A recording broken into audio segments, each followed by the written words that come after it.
महापालिकेने विक्रमी वेळेत केली मुख्यमंत्री माझी लाडकी बहीण योजनेसाठी अर्जांची छाननी।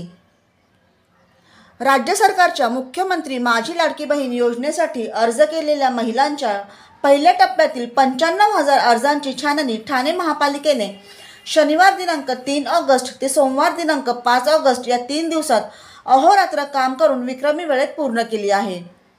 ठाणे महापालिका आयुक्त सौरभ राव यांनी दिलेल्या निर्देशानुसार महापालिका अधिकारी आणि कर्मचारी यांचे आवश्यक मनुष्यबळ तसेच संपूर्ण तांत्रिक व्यवस्था महापालिका मुख्यालयात सज्ज करण्यात आली होती। शनिवार ते सोमवार असे 3 दिवस दररोज 3 सत्रांमध्ये अखंडितपणे काम करून जमा झालेल्या सर्व अर्जांची विगतवार ऑनलाईन तपासणी करण्यात आली। त्यासाठी संगणक संचांचे अद्ययावत नेटवर्क तयार करण्यात आले होते। अतिरिक्त आयुक्त प्रशांत रोडे यांच्या नेतृत्वाखाली उपायुक्त मुख्यालय जी गोदेपुरे, उपायुक्त समाज विकास अनघा कदम, समाज विकास अधिकारी दशरथ वाघमारे, कार्मिक अधिकारी दयानंद गुंडप यांनी प्रत्येक सत्रात होणाऱ्या अर्ज पडताळणीचे नियोजन केले। त्यात सूत्रबद्धता आणून जलद गतीने काम मार्गी लावले। राज्य सरकारच्या मुख्यमंत्री माझी लाडकी बहीण या महत्त्वाकांक्षी योजनेच्या अंमलबजावणीसाठी ठाणे महापालिकेने प्रभाग समितीनिहाय 137 मदत केंद्रे सुरू केली आहेत। वागळे इस्टेट प्रभाग समिती कार्यालयात त्यासाठी एक वॉर रूमही तयार करण्यात आली आहे।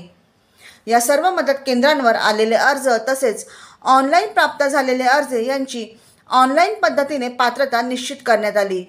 त्यात ठाणे तालुक्यातील ठाणे, नवी मुंबई आणि मीरा भाईंदर या महापालिका हद्दीतील अर्जांचा समावेश होता। ठाणे महापालिकेच्या अधिकारी आणि कर्मचाऱ्यांनी केलेल्या या कामाबद्दल महापालिका आयुक्त सौरभ राव यांनी सोमवारी झालेल्या विभाग प्रमुखांच्या बैठकीत अतिरिक्त आयुक्त प्रशांत रोडे, उपायुक्त जी गोदेपुरे, उपायुक्त अनघा कदम यांच्यासह सर्व अधिकारी, कर्मचारी, अंगणवाडी पर्यवेक्षिका यांचे कौतुक केले। तसेच पहिल्या टप्प्यात ज्या पद्धतीने सगळ्यांनी काम केले तोच उत्साह दुसऱ्या टप्प्यातही कायम ठेवून या महत्त्वाकांक्षी योजनेचा लाभ अधिकाधिक पात्र लाभार्थी महिलांपर्यंत पोहोचेल याची दक्षता घ्यावी असेही आयुक्त राव यांनी स्पष्ट केले। शासनाच्या निर्देशानुसार कागदपत्रांची छाननी करून त्याची ऑनलाईन नोंदणी करण्यात आली। त्यासाठी ठाणे महापालिका मुख्यालय येथे संगणक संचाचे नेटवर्क त्यासोबत महापालिकेचे अधिकारी आणि कर्मचारी यांचे 3 सत्रातील गट यांची नेमणूक करण्यात आली होती। त्यात अंगणवाडी पर्यवेक्षिकांचीही साथ मिळाली। समाज विकास विभाग आणि माहिती तंत्रज्ञान विभाग यांनी विशेष मेहनत घेतली। या सर्व अधिकारी आणि कर्मचाऱ्यांनी शासनाने दिलेल्या विहित मुदतीत कागदपत्रांची पडताळणी केली। तसेच अहोरात्र काम करून त्यांची ऑनलाईन तपासणी केली। अहोरात्र काम केल्याने विहित मुदतीत ही पडताळणी करणे शक्य झाल्याची माहिती अतिरिक्त आयुक्त प्रशांत रोडे यांनी दिली। ब्युरो रिपोर्ट, जनादेश। आपली माणसं, आपला देश, पाहत रहा जनादेश। पाचपाखाडी भक्ती मंदिर परिसरात मतदार नोंदणी शिबिराला भरभरून मिळाला प्रतिसाद। पाचपाखाडी भक्ती मंदिर परिसरात माजी नगरसेविका प्रतिभा राजेश मडवी व डॉक्टर राजेश मडवी, जिल्हा उपाध्यक्ष भाजपा यांच्या पुढाकाराने मतदार नोंदणी शिबिराचे आयोजन केले होते। सदर शिबिरात नव मतदार नोंदणी, मतदार यादी, नाव पत्ता दुरुस्ती तसेच मुख्यमंत्री लाडकी बहीण योजना असे उपक्रम राबविण्यात आले। सदर उपक्रमास नागरिकांनी भरभरून प्रतिसाद दिला। तसेच सुप्रसिद्ध हृदयतज्ञ डॉक्टर तांबे, माजी नगरसेवक सुनेश जोशी व माजी नगरसेविका मृणाल पेंडसे यांनी भेट दिली। त्याबद्दल माजी नगरसेविका प्रतिभा राजेश मडवी यांनी आभार मानले। ब्युरो रिपोर्ट, जनादेश। आपली माणसं, आपला देश, पाहत रहा जनादेश। महाराष्ट्रातील भगिनींना आधार देणारी राज्य शासनाची मुख्यमंत्री माझी लाडकी बहीण योजना। या योजनेअंतर्गत अल्प उत्पन्न गटातील 21 ते 65 वयोगटाच्या भगिनींना मिळणार दरमहा 1500 रुपयाची मदत। अर्ज करण्यासाठी 31 ऑगस्ट 2024 पर्यंत मुदतवाढ। कुटुंबाचं वार्षिक उत्पन्न 2.5 लाख रुपयांपेक्षा कमी असलेल्या महिला पात्र। कुटुंबाकडे पिवळं किंवा केशरी रेशन कार्ड असल्यास उत्पन्नाचा दाखला आवश्यक नाही। पांढरं रेशन कार्ड असेल किंवा रेशन कार्ड नसेल तर कुटुंबाचं वार्षिक उत्पन्न 2.5 लाखांपेक्षा कमी असल्याचा दाखला आवश्यक। योजनेसाठीचा ऑनलाईन अर्ज नारी शक्ती दूत ॲप वरून किंवा पोर्टलवर भरता येईल। ज्या भगिनींना ऑनलाईन अर्ज भरता येत नसेल त्यांच्यासाठी अंगणवाडी, ग्रामपंचायत, वॉर्ड ऑफिस, सेतू सुविधा केंद्रामध्ये किंवा आशाताई बचत गटाच्या CRP यांची मदत उपलब्ध.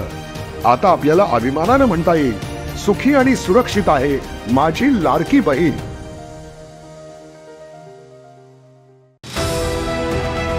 TJSB सौर शक्ती कर्ज, गो ग्रीन, करा वीज बिलावर बचत. आकर्षक व्याजदर, 84 महिने परतफेड कालावधी, 80% लोन, व्यावसायिक आणि उद्योजकांकरता सुद्धा. अधिक माहितीसाठी तुमच्या जवळच्या शाखेला भेट द्या किंवा संपर्क साधा. 1800-223-466 आणि 1800-266-3466.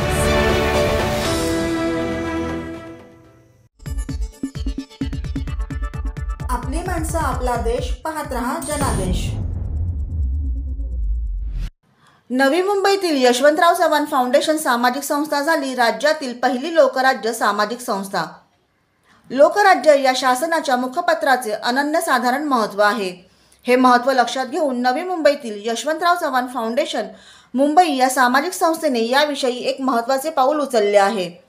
संस्थेचे अध्यक्ष संजय रत्नाबाई किसन सावंत, कार्याध्यक्ष सचिन आचरे, अमित शेटे, चंद्रकांत चाळके, कविता कचरे, सुभाष बावडेकर, उपाध्यक्ष प्रकाश बोत्रे, खजिनदार प्रमोद साळुंके, सचिव संजय आंबुळकर आणि कार्यकारिणी सदस्य जया अमिल चंदानी, चारुशिला शेंडे, विद्याराणी सकटे यांनी या सामाजिक संस्थेतील कार्यरत 100 सभासदांना स्वेच्छेने लोकराज्य मासिकाचे सभासद केले आहे. अशा प्रकारचे लोकराज्य मासिकाचे सदस्यत्व स्वीकारणारी ही सामाजिक संस्था आर्थिक वर्ष 2024-2025 मधील महाराष्ट्र राज्यातील पहिलीच लोकराज्य सामाजिक संस्था बनली आहे. या संस्थेकडून सामाजिक, सहकार, आर्थिक, शिक्षण, कृषी, साहित्य, कला, क्रीडा, पत्रकार या क्षेत्रात उल्लेखनीय कामगिरी करणाऱ्या विविध मान्यवरांना यशवंतराव चव्हाण पुरस्कार देऊन सन्मानित करण्यात येते. त्यांचे हे कार्य सलग 7 वर्षांपासून सुरू आहे. संस्थेने नवी मुंबई परिसरात यशवंतराव चव्हाण वक्तृत्व स्पर्धेचे सलग 2 वर्ष आयोजन केले आहे. त्याचप्रमाणे या सामाजिक संस्थेने ग्रामीण भागातील गरीब विद्यार्थ्यांना शालेय साहित्य वाटप सलग 5 वर्ष केले आहे. संस्थेतील सभासदांना महाराष्ट्र शासनाने घेतलेल्या लोकाभिमुख निर्णयांची माहिती व्हावी, शासनाकडून जनतेसाठी कशा प्रकारचे निर्णय राबविले जातात याची माहिती होण्यासाठी हे मासिक निश्चितच उपयुक्त ठरणार आहे, असा विश्वास संस्थेचे सचिव संजय सावंत यांनी व्यक्त केला आहे.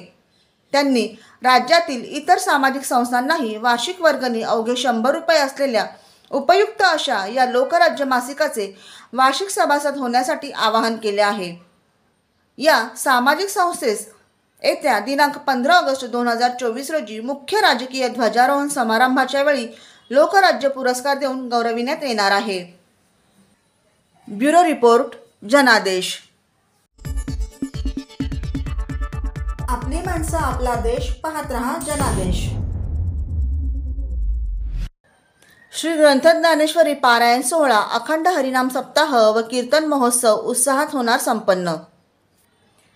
श्री हनुमान मंदिर, पिंपरी, तालुका माळशिरस, जिल्हा सोलापूर येथे 5 ऑगस्ट 2024 ते 12 ऑगस्ट 2024 या सप्ताहात श्री ग्रंथराज ज्ञानेश्वरी पारायण सोहळा, अखंड हरिनाम सप्ताह व कीर्तन महोत्सव सुरू झाला आहे.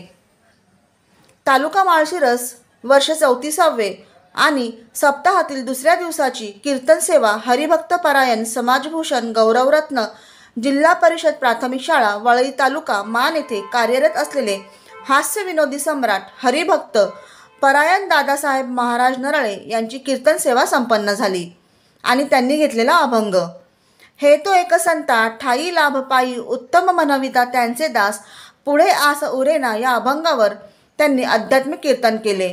त्यांनी प्रत्येक प्रसंग सांगितला आणि प्रत्येक प्रसंगाला टाळ्यांचा कडकडाट झाला. यावेळी कीर्तनकार हरिभक्त परायण सागर महाराज करचे, ज्ञानेश्वर महाराज करचे यांनी छान प्रकारे मृदंग वाजवला. प्रशांत महाराज करचे कीर्तनकार यांनी गायन केले. उंबरदेव भजनी मंडळ शिंदे वस्ती, भजनी मंडळ पिंपरी, भजनी मंडळ यांनी साथ दिली. ब्युरो रिपोर्ट, जनादेश. आहे.